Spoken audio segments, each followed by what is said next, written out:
Y Buenos ahorita días. iniciamos, ¿vale? Ya nada más que se conecten los que faltan. Buenos días a todos. Buenos días.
Están ingresando más. Permítanme, quiero poner la pizarra.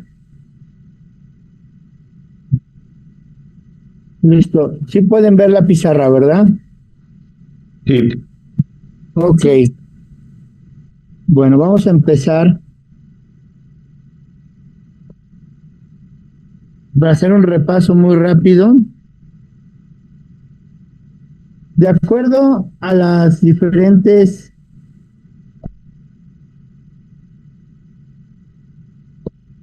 anemias, hay algunas características importantes.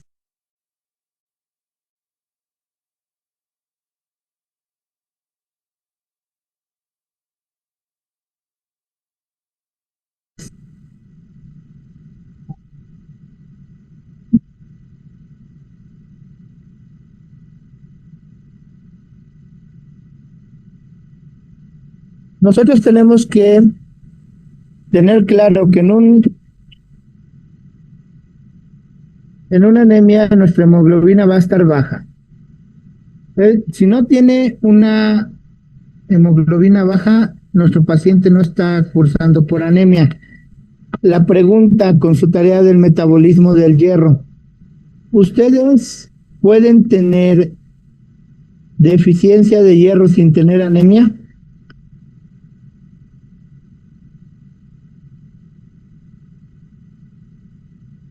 ¿Quién me contesta? ¿Quién nos dice algo?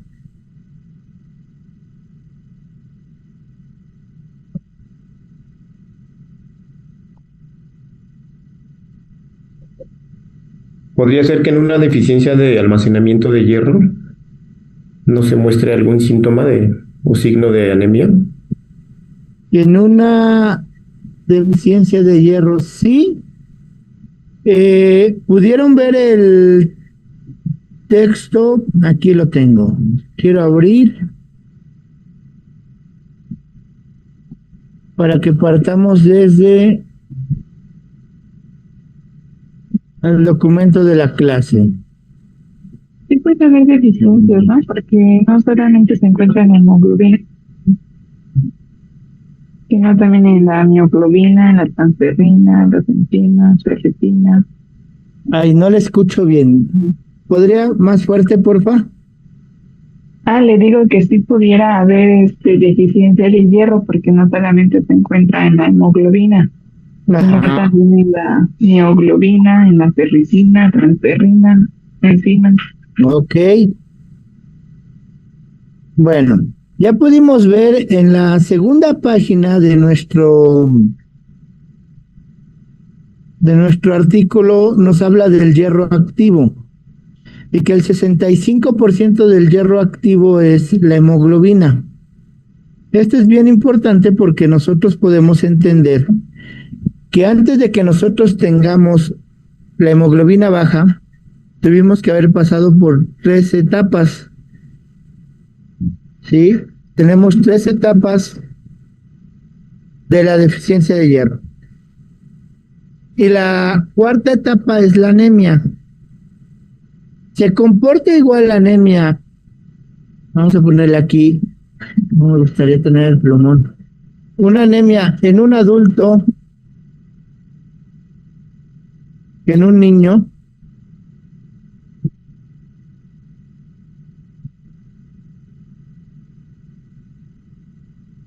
¿Qué diferencias tenemos? ¿Qué diferencias sustanciales tenemos? ¿El metabolismo en los niños es diferente que en los adultos? Ajá. El 95% del hierro se reabsorbe en los adultos, si no mal recuerdo. El 95% del hierro de los adultos viene de la circulación de hierro, de la recirculación. Y el de los niños viene de los depósitos. ¿Cuál es el depósito más importante de hierro?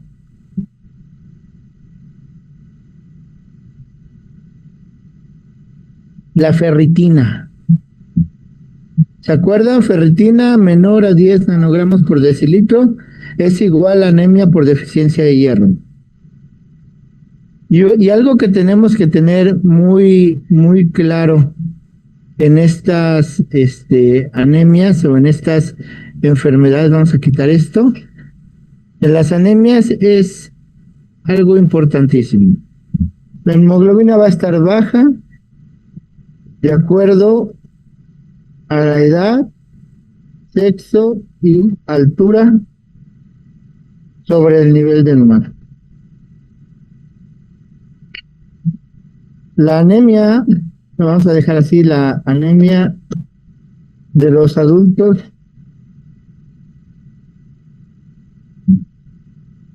vamos a poner el metabolismo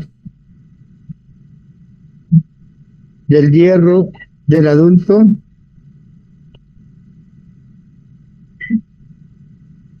depende del hierro circulante.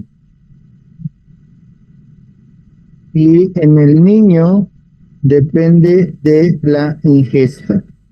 Creo que yo no les había comentado, pero diagnosticar anemias antes de los 3 años de vida sí es correcto, es parte de los diagnósticos de nutrición de los niños, de los estados y valoraciones de nutrición.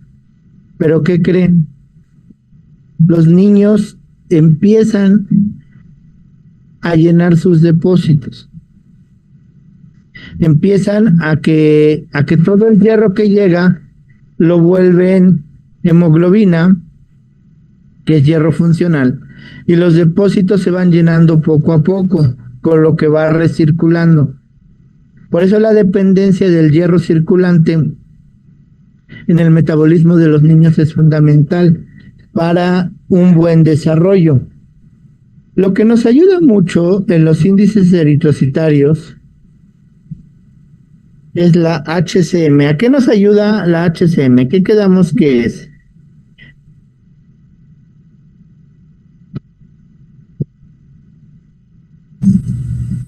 La concentración media de los eritrocitos. La hemoglobina que nosotros vamos a tener en los eritrocitos y la concentración de hemoglobina corpuscular media. Estos dos índices nos van a decir en porcentaje y en gramos cuánto tenemos de hemoglobina. Pero el volumen globular o corpuscular medio nos habla del tamaño. Y ya habíamos visto que hay tres tipos de anemia: las microcíticas hipocrómicas, las normocíticas y las macrocíticas.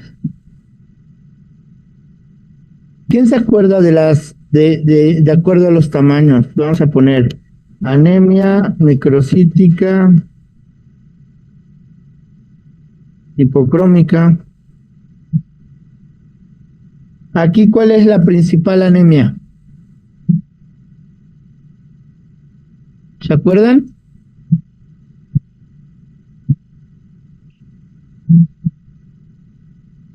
Deficiencia de hierro, luego las talasemias, luego las hemoglobinopatías y luego las talasemias diagonal hemoglobinopatías. Ahora sí, chicos, díganme, ¿cómo podemos hacer el diferencial de estas anemias? Porque eso lo vimos la clase pasada.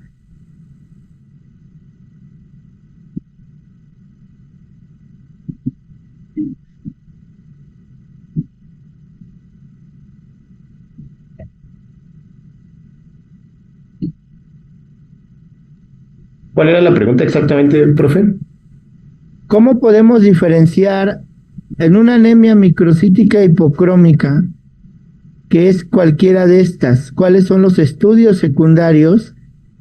Porque aquí con los índices eritrocitarios ya vimos, tiene hemoglobina baja, de acuerdo a la edad, sexo y altura sobre el nivel del mar. Ya sabemos que si es niño, el hierro depende de la ingesta, que si es adulto, de la recirculación. Entonces ya decimos, el niño o el paciente tiene anemia. Vemos los índices eritrocitarios y concluimos que es una anemia microcítica hipocrómica. De ahí tenemos estas 4 posibles causas, que son las más frecuentes.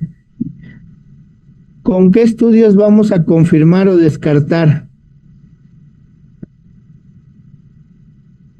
¿Qué estudios complementarios le harían ustedes a un paciente de 20 años, masculino, que tiene anemia, 8 gramos de anemia, tiene 70 de volumen corpuscular y tiene 28 de HTL y 29 de hemoglobina corpuscular mejor? Reticulocitos y ferritina. ¿Perdón? Reticulocitos y reticulocitos, ok. Se vale hacerle reticulocitos. Vamos a poner reticulocitos aquí, que en este caso, reticulocitos. ¿Cómo esperamos que estén esos reticulocitos y para qué los pedimos? para ver el volumen, ¿cómo se llama? La madurez de los eritrocitos. ¿Cuál es el resultado esperado? Que estén normales, que estén elevados. Elevados, bueno, vamos a ver. Elevados. ¿Qué más? ¿Qué otro estudio haríamos? ¿Cómo? Ferritina. Ferritina, Sergio. ¿Cómo esperamos esa ferritina? Baja. Baja. ¿Qué otro estudio? ¿Qué otro La resultado? transferrina. La transferrina, vale. Y vamos a tomar café. Los escucho. ¿La transferrina cómo va a estar? Ahorita me desacompaña. Alta. ¿Seguros? Alta, ok. ¿Qué otro estudio? ¿Qué otro estudio le pediríamos a nuestro paciente? Si no es ferropérica, se buscaría una talasemia, ¿no? Aquí nosotros podemos, ay, permítanme, disculpen, un segundito, ¿eh?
Ahora sí, disculpen, las interrupciones. A ver, ancho de distribución de los eritrocitos, ¿creen que sea importante? Sí, ¿Por qué? cuando el RDW es elevado, pues nos puede indicar una probable deficiencia de hierro. Ajá. Y Sí, si es cuando no es normal, elevado, cuando es normal puede ser una hemoglobinopatía. una talasemia o hemoglobinopatía. Perfecto. Y si le agregamos, híjole, este ya me gustó. Hasta aquí vamos bien, ¿eh? Vamos a ponerle alto en deficiencia de hierro, normal en talasemia y hay algo dice, ya lo borré. En talasemia o hemoglobinopatía. Y si nosotros con esta BH que vemos el RDW, todavía no hacemos estudios complementarios, los reticulocitos nos pueden servir. Aquí voy a tomar la palabra al señor Memo. Si nos sirven en el caso de talasemia, cuando está la crisis hemolítica. No ayuda al diagnóstico de deficiencia de hierro de manera inicial. Porque si no tenemos hierro, las células no está compensando con el mismo número de células. Pero si está en la crisis hemolítica, entonces la médula empieza a compensar enviando más células y vamos a ver muchos reticulocitos. Y eso sería en una talasemia o en una hemoglobinopatía. Estarían altos. Pero de inicio, en el diagnóstico de deficiencia de hierro no nos ayuda mucho. Pero en el tratamiento, entre la segunda y tercera semana, se ve un aumento de reticulocitos. Eso habla de una buena respuesta al tratamiento. ¿Sale? Ahora, la ferritina baja un RDW alto, una anemia microcítica hipocrómica, ya nos está dando el diagnóstico de deficiencia de hierro. Pero si nosotros tenemos una ferritina normal, puede que no sea una deficiencia de hierro, o una ferritina alta, y vemos el RDW y es normal, nosotros podríamos creer en una hemoglobinopatía. La transferrina, el transporte del hierro. Si no tenemos hierro en una deficiencia de hierro, ¿qué vamos a transportar? La transferrina va a estar alta en las crisis hemolíticas. Y estas crisis hemolíticas se dan en las talasemias y hemoglobinopatías, que es cuando se presenta la lisis de los eritrocitos. Entonces, nos serviría más para una anemia hemolítica porque va a estar aumentado, ¿sí? Eso es lo que nos serviría mucho más la ferritina. ¿Qué otra cosa tenemos que ver, que entender en esto de las anemias? Que cuando ya hay una deficiencia, lo que nosotros tenemos que hacer es una deficiencia nutricional. Ver qué deficiencia tenemos, hay que medir hierro sérico. Cuando tenemos una anemia y ya vimos los índices, hay que ver al microscopio. ¿Y se acuerdan de los codocitos que les decía yo que son muy característicos? ¿Quién se acuerda en qué enfermedad los codocitos eran muy característicos? Una anemia con deficiencia de hierro en la cual nosotros vemos codocitos y tenemos un RDW ligeramente alto o normal. Si es normal hasta 15, lo tenemos en 15.2. Vamos a ver al microscopio y vemos muchos codocitos. De las talasemias, ¿no? Exacto, la talasemia es algo que da o que ocasiona esas estructuras. ¿Y qué otra cosa tenemos que ver ahí? Si nosotros encontramos drepanocitos en un frotis que no hayamos hecho el estudio de inducción a drepanocitos, ¿cómo se llama el estudio de inducción a drepanocitos?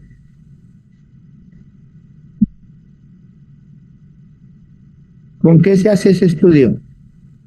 Con solución hipotónica, ¿no? Esa es la fragilidad de la solución isotónica y esa ayuda para la anemia hemolítica por esferocitosis hereditaria. Que en la esferocitosis hereditaria pierden la permeabilidad a los eritrocitos.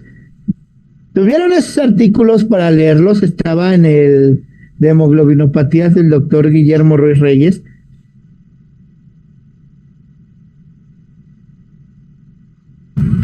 ¿De acuerdo? Entonces vamos a poner anemias necrocíticas hipocrómicas. Ya quedamos que vamos a medir, debe tener los índices eritrocitarios bajos, el RDW alto. Ya quedamos que la ferritina, ¿cómo va a quedar? Baja. Baja. El hierro sérico.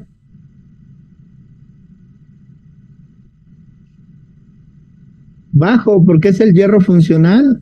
Y si tiene carencia de hierro, quiere decir que tiene poco. ¿Qué estructuras vamos a ver morfológicas?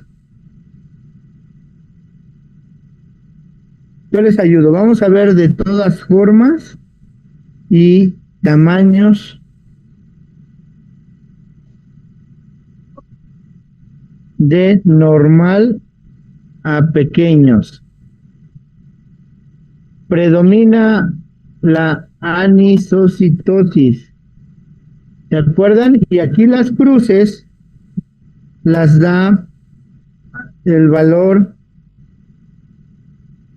de la hemoglobina corpuscular media y la concentración media de hemoglobina. ¿Sí? Acuérdense, lo tenemos en las consideraciones de una biometría hemática.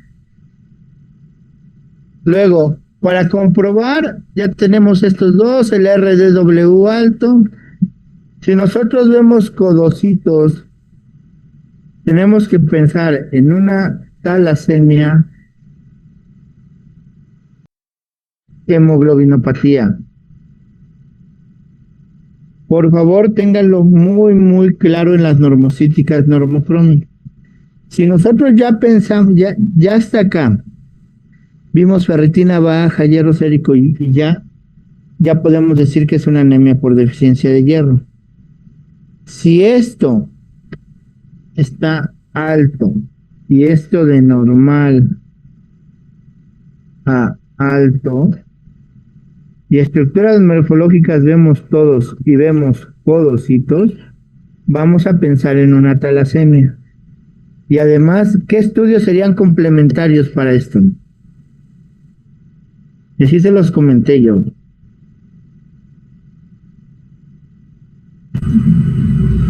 ¿Quién se acuerda, chicos? ¿De hierro? Ya el hierro ya lo tenemos normal o alto. Ya tenemos el valor de ferritina también. Ácido fólico y vitamina B12. Para una hemoglobinopatía o talasemia, en este caso no. Ese entra en las megaloblásticas. La fracción A2 de la hemoglobina. El AD se encuentra normal, ¿sale? Las estoy poniendo de libro, ¿eh? Que necesitamos que revisen muy bien esto. Me va a dar mucha pena que no sepan clasificar a las anemias. ¿Dónde está Eric? A ver, Eric, a ustedes les di clase en el pizarrón y todavía tengo ahí las anotaciones que hice. ¿Alguien se acuerda qué estudios son para talasemia y hemoglobinopatías? La electroforesis. Ajá, la electroforesis para las hemoglobinopatías. Vamos bien. Y vamos a buscar la hemoglobina A1, A2 y la hemoglobina S, ¿no? Dependiendo del porcentaje de cada hemoglobina, si está alta la hemoglobina A2, al cuantificarla por electroforesis, se hace la electroforesis, se ve una banda más grande de lo normal, se cuantifica y tenemos aumento de A2. El aumento de A2 o de la hemoglobina A2, ¿qué enfermedad nos está diagnosticando? Talasemia alfa. Talasemia beta. ¿Vale?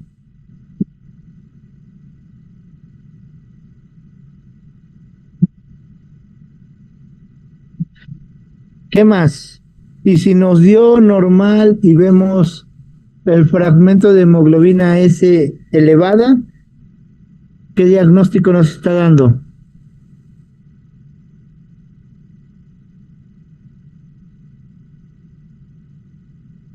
Una hemoglobinopatía S o una drepanocitosis. ¿Cómo podemos saber si es estado homocigoto o heterocigoto?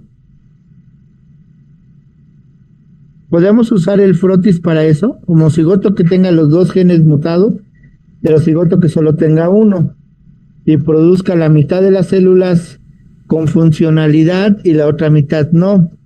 No. Entonces, ¿sí? A ver, Ángel. No, en un frotis no podríamos, ¿o sí? Un frotis nos ayudaría mucho más al ver la morfología, ¿no? Ajá. Sí. ¿Y qué vemos en la morfología?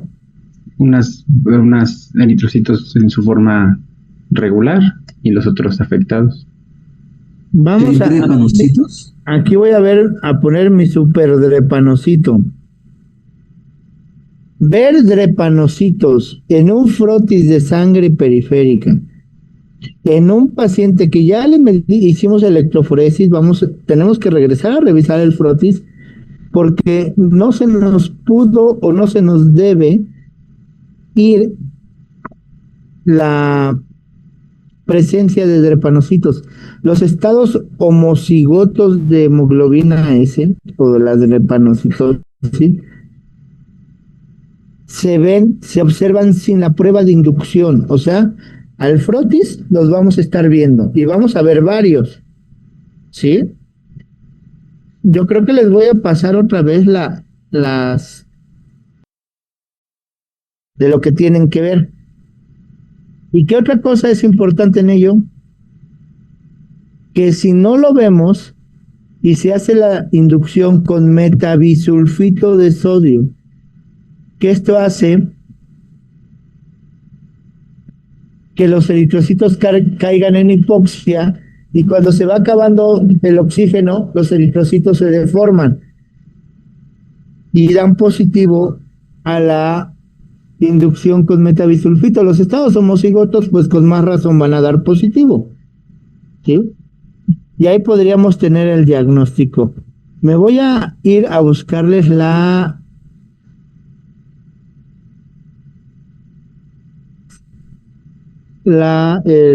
presentación, porque no podemos dejar pasar este detalle importante. Permítanme.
Permítanme, ¿dónde está esa presentación?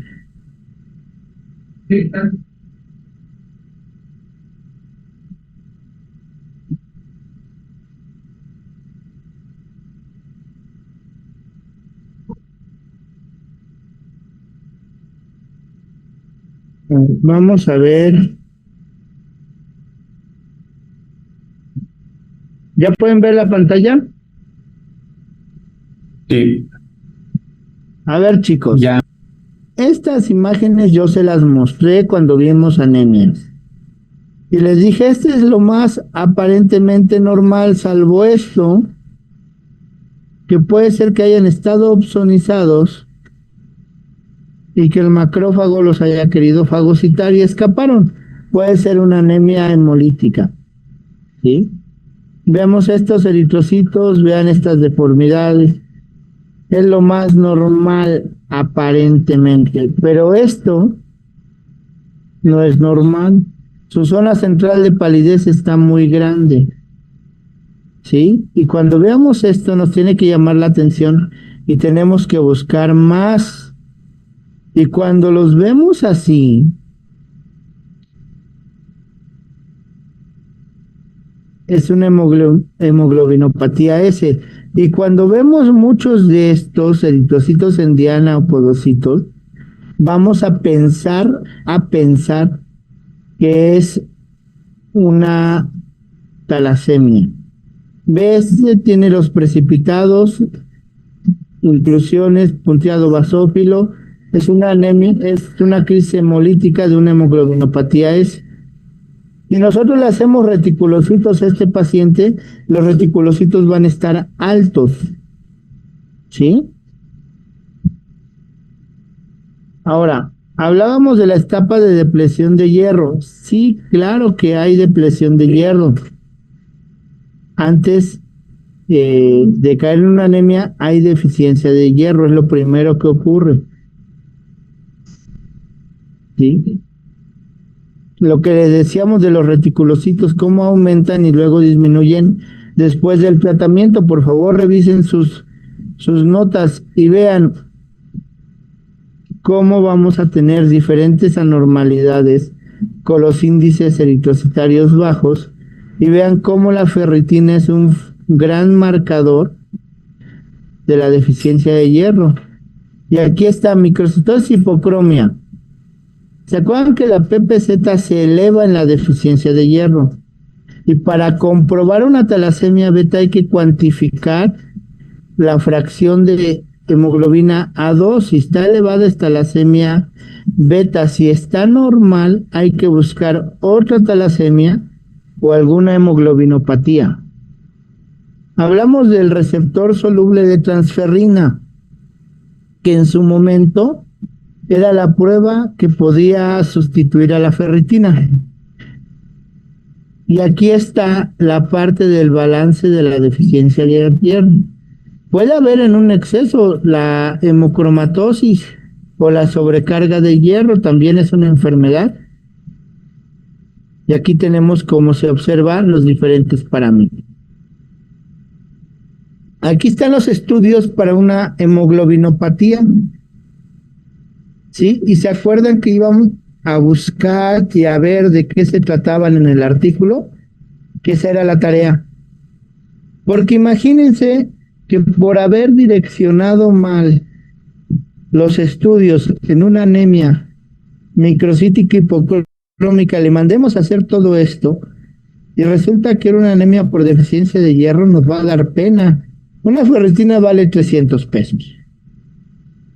Un estudio de estos son como 5,000. Entonces es bien importante que tengamos claro el algoritmo de las anemias más frecuentes, ¿sí? Y la anemia por deficiencia de hierro es una de las más frecuentes, la que tenemos que tener aquí, claro, anemia, microcitosis, hipocromia, RDW elevado, hay que medir ferritina. Medimos ferritina, está baja. Si se puede hacer el perfil de hierro completo, que es ferritina, hierro sérico, transferrina y saturación, ya la hicimos. Porque todo sale bajo, salvo la saturación sale alta. ¿Por qué? Porque el poco hierro que tiene lo estamos agarrando, cuidándolo mucho, porque es deficiente. Es como cuando llegamos al fin de la quincena, ¿cómo cuidamos nuestros billetes? Los cuidamos más, ¿no? Hay que hacerlos rendir. Entonces, tengan claro ese punto, porque pues sí nos va a dar penita que no sepamos clasificar por laboratorio una anemia. Aquí ya vimos, y les había yo enseñado, el 70% de las anemias microcíticas hipocrómicas que no son deficiencia de hierro, o sea, lo más grande, el 80%, 90% son deficiencias de hierro. Ese pedacito que queda del 10 al 20%, más de la mitad son talasemias beta, aquí está. Y después las hemoglobinopatías, siendo la hemoglobinopatía S, dice, ay, aquí dice estado heterocigoto y homocigoto. ¿Cómo lo vamos a saber ver en el laboratorio? Que lo acabamos de platicar. Con el frotis. Ajá, ¿qué vamos a ver en el frotis, Héctor? Pues células normales y células alteradas, ¿no? Las drepanocitosis. Los drepanocitos. Me voy de regreso. Que se les quede bien grabado que estos condenados los vamos a ver en nuestro frotis. ¿Vale? Profe, entonces en un homocigoto todas las células están afectadas. ¿Eh? En un homocigoto vamos a ver todas afectadas. Todas están afectadas porque tienes los dos genes mutados. Pero dependiendo de la necesidad de oxígeno que tengan, o si ya van más de su vida media del eritrocito, se deforman más rápido. Pero si hacemos la inducción con metabisulfito, todas, absolutamente todas, se van a deformar. Dejen buscarles una foto de la inducción con metabisulfito.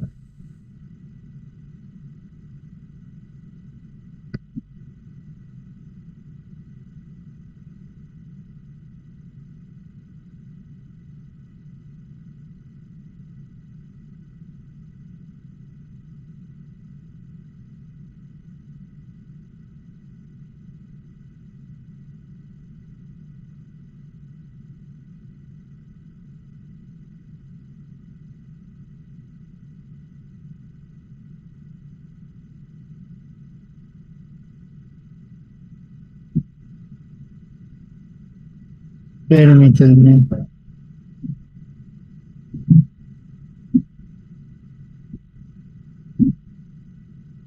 A ver si la pueden ver, permítanme.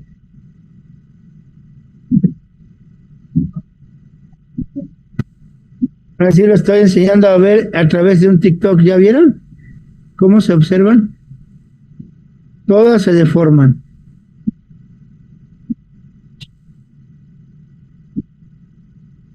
Miren.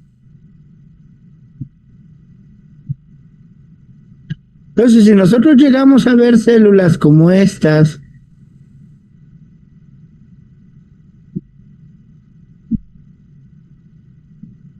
en el frotis es un estado homocigoto. Ya cuando hagamos la inducción, miren, este es un frotis de un paciente, vean.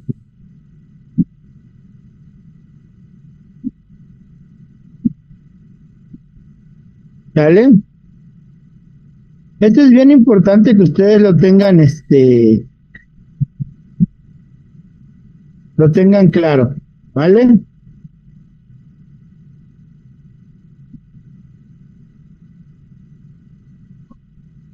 Bueno, vamos a continuar. Honestamente, esta parte de la clase ya la deberían de tener bien dominada, ¿eh? Ahora, las anemias hemolíticas son bien complicadas. Por favor, chicos, ahora sí, por favor, acuérdense que las anemias hemolíticas quedamos que hay las anemias inmunológicas,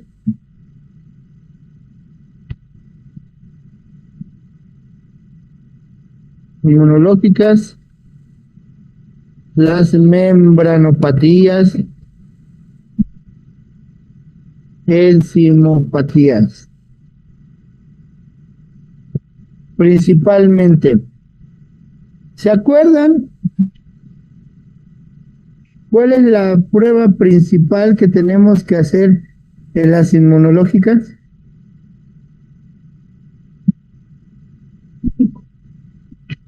¿Quién se acuerda? Es el CUMS, ¿no? Es el CUMS, la prueba de CUMS. ¿Y qué otras pruebas tenemos que hacer?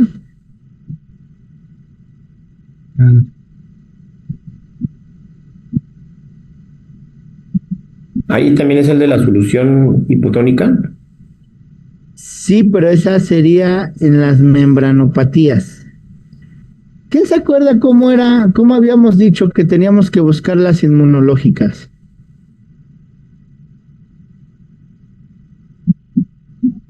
La de C3 y C4 del complemento. Ay, qué bonito, esa sí me gustó. A ver,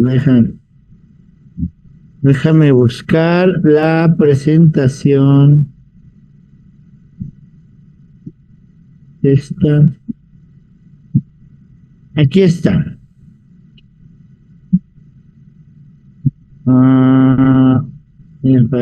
Aquí está.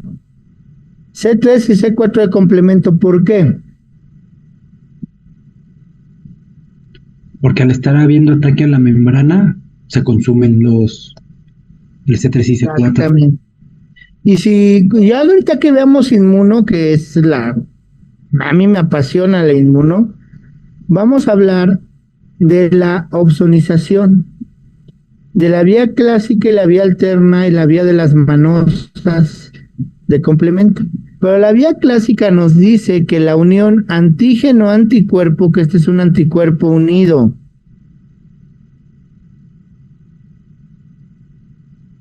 a su antígeno, va a activar a varias moléculas de complemento para que se desencadene la cascada, se forme el complejo de ataque a la membrana como está aquí, le entre agua al eritrocito y se rompa. Entonces estas moléculas de C3 y C4 de complemento las vamos a tener disminuidas. Ahora, pasa mucho que un anticuerpo o autoanticuerpo es el que ahora sí, te marca el eritrocito para que se muera. Estos anticuerpos pueden ser secundarios a una infección, principalmente por bacterias encapsuladas. Mycoplasma pneumoniae se ha visto mucho que después de las infecciones por Mycoplasma pneumoniae se generen anticuerpos contra unos fosfolípidos. Y para nuestra de malas, el eritrocito tiene una capa de fosfolípidos o una bicapa. Y es por eso que se producen anticuerpos contra ellos. También se ha visto, y está muy documentado, que infecciones virales por los virus de la familia herpes, generan de manera secundaria anemias hemolíticas. Entonces, lo primero que deben buscar es si el paciente tuvo una infección viral o bacteriana. 2, si es CUMS positivo, se oye muy feo lo que voy a decir, el diagnóstico está hecho, es una anemia hemolítica. Ahí hay que tener claro algo que se llama síndrome de Evans. Anótenlo ahí.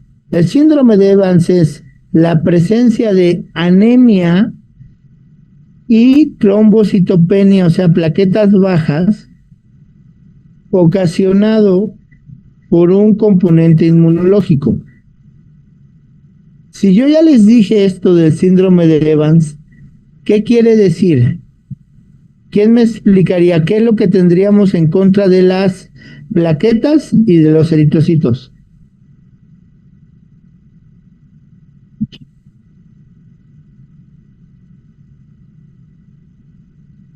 ¿Cómo fue la pregunta, profe? Si nosotros tenemos el síndrome de Evans, ¿qué es lo que estaría causando eso? El síndrome de Evans es la presencia de anemia y trombocitopenia causada por un componente inmune. Entonces, vamos a tener anticuerpos antiplaqueta y anticuerpos antieritrocito, o anticuerpo antiplaqueta y complemento bajo porque está opsonizando. Entonces podemos tener 2 anticuerpos contra el eritrocito y contra la plaqueta, o podemos tener un CUMS negativo, pero la positividad a los anticuerpos antiplaqueta. ¿Y por qué creen que tendríamos anticuerpos antiplaqueta? ¿Ustedes creen que los pacientes multitransfundidos pudieran generar anticuerpos antiplaqueta?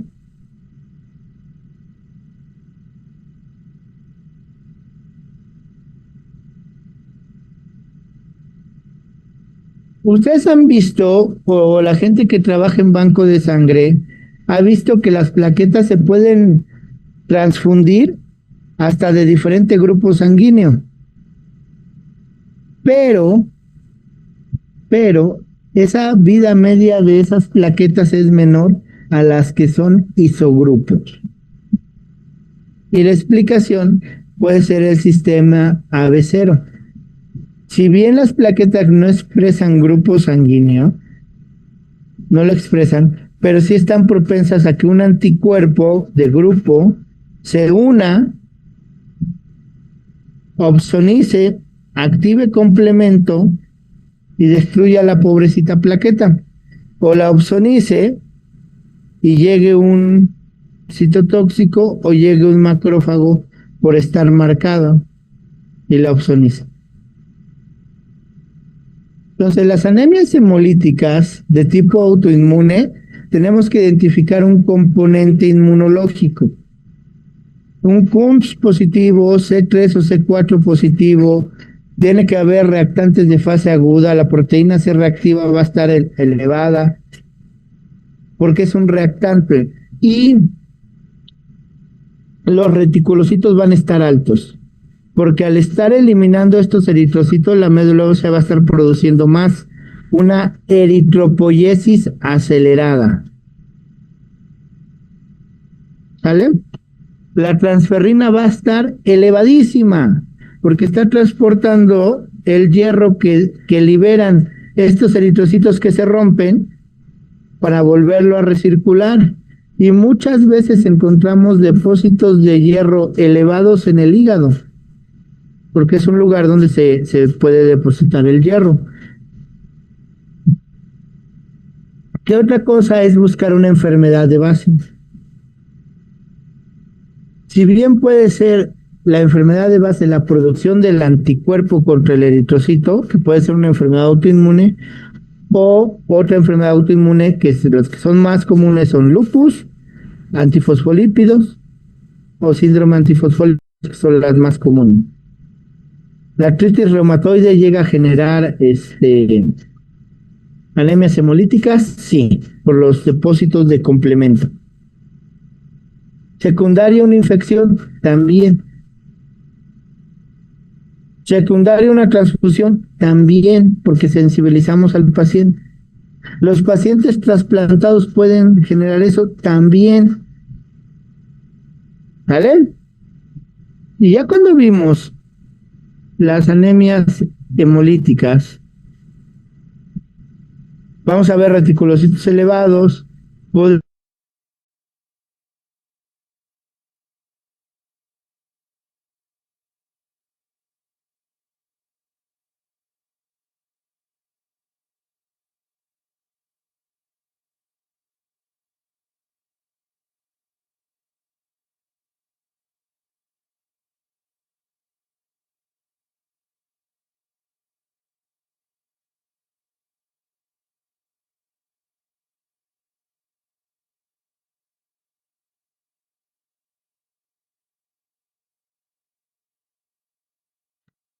¿Se dejó de escuchar? Disculpen.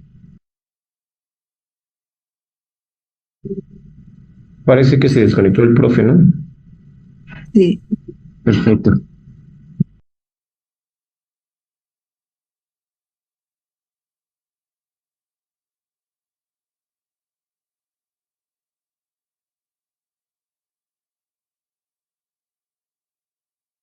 pregunta, porque también esto ya lo vimos y deben tenerlo bien claro. ¿A partir de qué número de normoblastos tenemos que hacer la corrección de leucocitos? ¿Quién se acuerda? Más de 10 normoblastos. 10 normoblastos, Alan, sí, y haríamos una regla de 3. ¿Sí se acuerdan de eso en sus notas?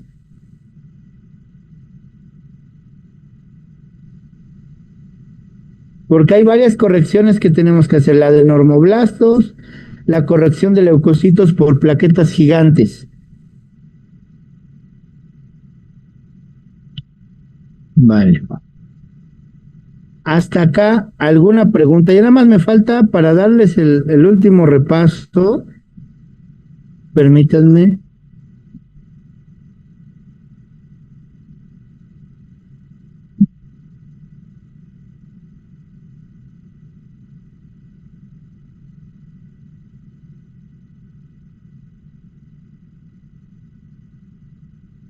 Permítanme. Bueno, permítame un segundito, por favor. Un segundito en lo que cargo el expediente de la anemia megaloblástica y ya habremos hecho el repaso completo. Denme un minutito, por favor.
Bueno, el último caso que tenemos que entender, y para mí es una de las anemias más bonitas en el laboratorio, pero es una anemia que desgraciadamente la población a la que en la que más se presenta es en los adultos mayores, son las megaloblásticas. Dentro de las megaloblásticas se encuentra la deficiencia de vitamina B12, ácido fólico o ambas, ¿sí? Nosotros vamos a ver hemoglobina baja, el volumen globular elevado, el RDW elevado, la hemoglobina corpuscular media se va a ver elevada, pero aquí hay una cosa, no hay y no existe el término hipercromia en las anemias, ¿no? Que digan, es que tiene mucha hemoglobina, está hipercrómico, ese término no existe, ¿sí? Vamos a ver macrocitosis oval, vamos a ver neutrófilos polisegmentados y vamos a ver comúnmente una disminución en el número de células de las 3 diferentes líneas. O sea, vamos a ver un bajo número de leucocitos, vamos a ver un bajo número de plaquetas, vamos a ver un bajo número de eritrocitos totales y vamos a ver neutrófilos polisegmentados, más de 5 lóbulos, y vamos a ver una macrocitosis oval. Y estos cambios megaloblásticos, ¿qué quiere decir eso? Que pierde la relación núcleo-citoplasma en la maduración y en el tamaño, se confunden muchas veces con el inicio de síndromes mielodisplásicos, que el síndrome mielodisplásico es la antesala de la leucemia, ¿sí? Entonces, es por ello que es la única anemia en la que está justificado, documentado y es mandatorio en el diagnóstico hacer un aspirado de médula ósea. ¿Sí? Es la única anemia. Por favor, no vayan a confundir este dato, porque qué vergüenza que no sepamos que en las anemias no se funciona la médula ósea. Entonces va a decir, alto, en las megaloblásticas sí, para ver los cambios megaloblásticos, la relación núcleo-citoplasma, la asincronía de la maduración de los eritroblastos, como dice el reporte aquí, eso es lo que se observa. Y nosotros podemos ver, si nosotros viéramos las médulas óseas hipercelulares, mucha pérdida de la relación núcleo-citoplasma cuando veamos las células de manera individual. Entonces es bien importante también que vamos a ver células en mitosis y vamos a ver las características del núcleo del citoplasma que perdieron la sincronía en la maduración. Esto lo habíamos platicado. Estos núcleos están de un eritroblasto basófilo, por ejemplo pero el citoplasma ya está de un ortocromático, ya está sintetizando hemoglobina. Hay una pérdida de la maduración en la sincronía núcleo-citoplasma. Es lo que ve el hematólogo cuando lo ve. Lo más común es que sea deficiencia B12, puede ser B12, ácido fólico o ambas. La deficiencia de B12 de ácido fólico se asocia a neuropatía, o sea, a la pérdida de la coherencia neurológica. Pero si es un adulto mayor también y tiene demencia senil, no lo vamos a poder identificar. Por eso es bien importante pedir vitamina B12 y ácido fólico juntos. Mucho tiene que ver el metabolismo, porque no siempre es una deficiencia en la ingesta, sino puede ser un problema autoinmune, como es un anticuerpo que se llega a producir contra el factor intrínseco, que el factor intrínseco cumple un factor protector para la cobalamina cuando pasa por el estómago, lo protege de los ácidos grasos para que no sea degradada y la cobalamina sea absorbida en el intestino. ¿Qué pasa Cuando hay un anticuerpo que bloquea la función del factor intrínseco, pues la pobrecita cobalamina con los ácidos grasos es degradada. Entonces es muy importante no solo ver que esté deficiente, sino por qué está deficiente, y es buscar anticuerpos antifactor intrínseco y anticélulas parietales. ¿Por qué se produce esto? Principalmente por la atrofia gástrica, por la gastritis. Se exponen las células de nuestra mucosa, se empiezan a deformar, hay presentación de antígenos y en algunos casos se llega a generar un fenómeno de autoinmunidad porque el anticuerpo contra el factor intrínseco no es algo normal. ¿Sale? Hasta aquí, ¿alguna duda, chicos? Había dicho que la maduración de los eritrocitos se podía confundir con lo del síndrome mielodisplásico. ¿Cómo se podría diferenciar entre uno y otro? Bueno, los síndromes mielodisplásicos lo voy a decir muy coloquial, es el bote de basura de las enfermedades hematológicas. Es así donde ponen el que sí está alterado, pero todavía no es leucemia. Y hay varias características. Uno, la pérdida de la sincronía núcleo-citoplasma, ¿sí? Lo que veíamos en estos pacientes. Dos, los núcleos de los neutrófilos y el número proporcional de ellos. Es algo que también se ve mucho.